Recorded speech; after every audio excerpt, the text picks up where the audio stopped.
കണ്ണൂരിൽ വെച്ച് നടക്കുന്ന ആർട്ട് ഓഫ് ഡ്രൈവിംഗിൽ പങ്കെടുത്ത ഉണ്ണിയേട്ടനാണ് ഇപ്പോൾ എൻ്റെ കൂടെയുള്ളത്. ഉണ്ണിയേട്ടൻ എക്സ് മിലിറ്ററി ആണ്, പിന്നെ ഇപ്പോൾ SBIയിലാണ് വർക്ക് ചെയ്യുന്നത്. ഉണ്ണിയേട്ടൻ എങ്ങനെയുണ്ട് എക്സ്പീരിയൻസ് ഇന്നത്തെ?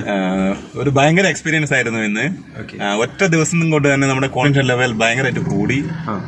നമ്മുടെ എല്ലാ ഏരിയയും കവർ ചെയ്തു. അതായത് ഡ്രൈവിംഗിന്റെ എല്ലാ മേഖലകളും, അതായത് നമുക്ക് ഡ്രൈവിംഗിൽ നമുക്ക് നമ്മുടെ മുന്നിൽ വരാൻ സാധ്യതയുള്ള എല്ലാ വൈതരണികളും നമ്മൾ ഇന്ന് തരണം ചെയ്തിട്ടാണ് പിന്നെ ക്ലാസ് നടന്നത്.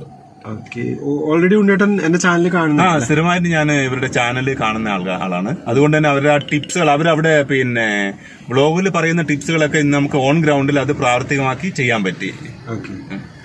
പിന്നെ ഇപ്പൊ നമ്മളെ കാൽക്കുലേഷൻ എങ്ങനെയുണ്ട് ഉണ്ണിയേട്ടാ? ഇപ്പൊ കാൽക്കുലേഷൻ സൂപ്പറാണ്, സംതിങ് സ്പെഷ്യലാണ്.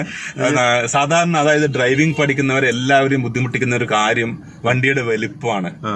ആ വലിപ്പത്തിന് 4 മീറ്ററിൽ നിന്ന് ശരിക്കും പറഞ്ഞാൽ ഒരു മീറ്ററിലേക്ക് അല്ല 1/2 മീറ്ററിലേക്ക് കൊണ്ടുവന്നു ചുരുക്കി. അതൊരു ഭയങ്കര ഡിഫറൻസ് ആണ്. അത് അനുഭവിച്ചറിയേണ്ട ഒരു കാര്യമാണ്. അതെ, അല്ലെങ്കിൽ നമ്മള് റോഡിലൂടെ പോകുന്ന സമയത്ത് തോന്നുന്നു റോഡ് മൊത്തം ഉണ്ട്. റോഡ് അല്ലെങ്കിൽ ഒന്നുകിൽ നമുക്ക് തോന്നുന്നു റോഡ് മൊത്തം ഉണ്ട്, അല്ലെങ്കിൽ നമ്മുടെ വഴി തീരെ ചെറുതാണ്, നമ്മുടെ വണ്ടി വളരെ വലുതാണ്, അങ്ങനെ ഒരു ഫീലിംഗ് ഉണ്ടാവായിരുന്നു. അതെ, അതിപ്പോ മാറിയില്ലേ?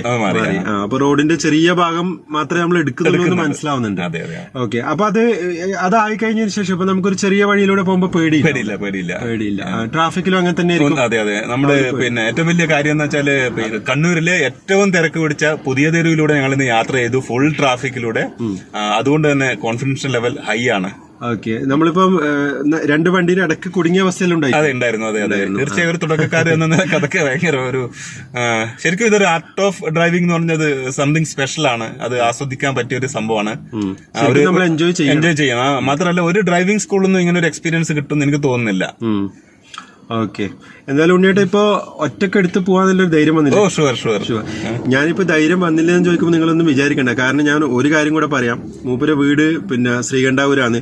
ഞാൻ അവിടെ പോയിട്ടാണ് മൂപ്പര് ഇങ്ങോട്ട് കൂട്ടിയിട്ട് വന്നത്. ഇപ്പൊ മൂപ്പര് ഒറ്റക്കാണ് തിരിച്ചു പോകുന്നത്. എന്നെ ഇപ്പം ധർമ്മശാലക്ക് ആക്കിയിട്ട് ഇപ്പം തളിപ്പറമ്പിലാണ് ഞാനുള്ളത്. ധർമ്മശാലക്ക് നിന്ന് തളിപ്പറമ്പാക്കി എന്നെ ഇവിടെ വിട്ടിട്ട് മൂപ്പര് ഒറ്റക്ക് തിരിച്ചു പോവാണ് ശ്രീകണ്ഠാപുരത്തേക്ക്. അപ്പൊ നിങ്ങൾ മനസ്സിലാക്കിയാൽ മതി, മൂപ്പര് ഓക്കെ ആയിട്ടുണ്ട്. ഇല്ലെങ്കിൽ ഒറ്റക്ക് പോകാൻ വേണ്ടി പറ്റില്ലല്ലോ. അപ്പം അതാ ഞാൻ പറഞ്ഞത്, ധൈര്യം ആയിക്കഴിഞ്ഞാൽ നമുക്ക് എവിടെയും വണ്ടി എടുത്ത് പോകാൻ വേണ്ടിയിട്ട് പറ്റും. പിന്നെ അപ്പം ഓരോരാളുടെ എക്സ്പീരിയൻസ് ആണ് പിന്നെ നിങ്ങളിങ്ങനെ ബ്ലോഗിലൂടെ അറിയുന്നത്. ഇനി ഉണ്ണിയേട്ടന്റെ ഡീറ്റെയിൽസ് ഉണ്ണിയേട്ടൻ പറയും. ഇപ്പൊ SBIയിലല്ലേ വർക്ക്? അതെ, സ്റ്റേറ്റ് ബാങ്ക് ഓഫ് ഇന്ത്യയിലാണ് ജോലി ചെയ്യുന്നത്. മുമ്പ് ആർമിയിലുണ്ടായിരുന്നു. ആർമിയിൽ 10-16 വർഷം ഉണ്ടായിരുന്നു. ഓക്കെ, അപ്പോൾ ഫാമിലി എല്ലാം ശ്രീകണ്ഠാപുരത്ത് തന്നെയാണ് ഉണ്ണിയേട്ടന്റെ. എന്തായാലും thank you for watching. By.